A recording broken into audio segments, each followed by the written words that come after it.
Ese wari uzi ko ubwami bw'Abaromani bwagerageje gutwika Yohani mu mavuta akiri muzima? Ni iki cyakurikiyeho cyatunguye umujyi wose? Niwe mwigisha wa Yesu Kristo wari usigaye. Nubwo yari ashaje, yakomeje kubwiriza ubutumwa bwiza bw'umwami wacu Yesu Kristo.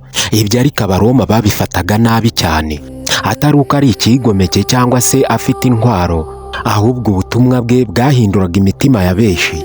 Ariko uwafatwaga akwirakwiza inyigisho za Yesu muri icyo gihe, itegeko mu Baroma kwari ukubatwigisha amavuta yabize cyane. Ibi kandi bakabikorera mu ruhame rw'abantu. Yohani yarafashwe ashyirwa mu mavuta.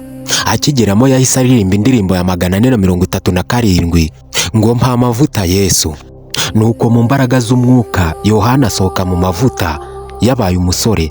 Umwuka wera yari yamaze kuyageramo kare yayahojeje. Abaroma baratangara, baterwa ubwoba n'ibyo babonye. Amavuta yari yashyuhijwe, ariko ntago yari umusozo w'ubuzima bwa Yohana. Kubera ko Imana ikigufiteho umugambi, nta muntu ushobora kuwica. Kubera ko Abaroma bari bananiwe kwica Yohana, bahise bemeza kumujyana ku kirwa cy'Ipatimo. Ibi byasaga n'igihano, ariko wari umugambi w'Imana kugira ngo isoze umugambi wayo. Kuri iki kirwa niho Imana yerekeye Yohana ibyo yandika. Icyo gitabo aricyo cyaje kwitwa Ibyahishuwe. Ibyahishuwe byanditswe na Yohani kugira ngo agaragaze imbaraga z'ukuri. Ibi niko bigenda ku barozi batugenza umunsi ku munsi, kubera ko bo bagena igihe Imana ikagisimbutsa ku bw'umugambi wayo idufiteho.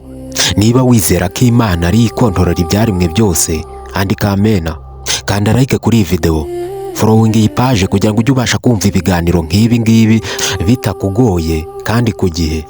Ikibabaje, video zamamaza imbaraga za Sekibi tubikora nta n'ubitubwiye, ariko video nk'iyi ivuga ubutumwa bwiza bw'Imana biragoye. Niba wemera ko umwami Yesu akuyobora kandi akakuyobora gukora ibyiza, fata telefone yawe, ufungure urubuga rwa YouTube, wandikemo Ibyamamare TV 23, ukanda handitse subscribe. Filimi iri gutegurwa igaragaza imbaraga z'umwuka wera izanyuzwa kuri iyo chaîne ya YouTube, uzahita uyibona. Ndabashimiye.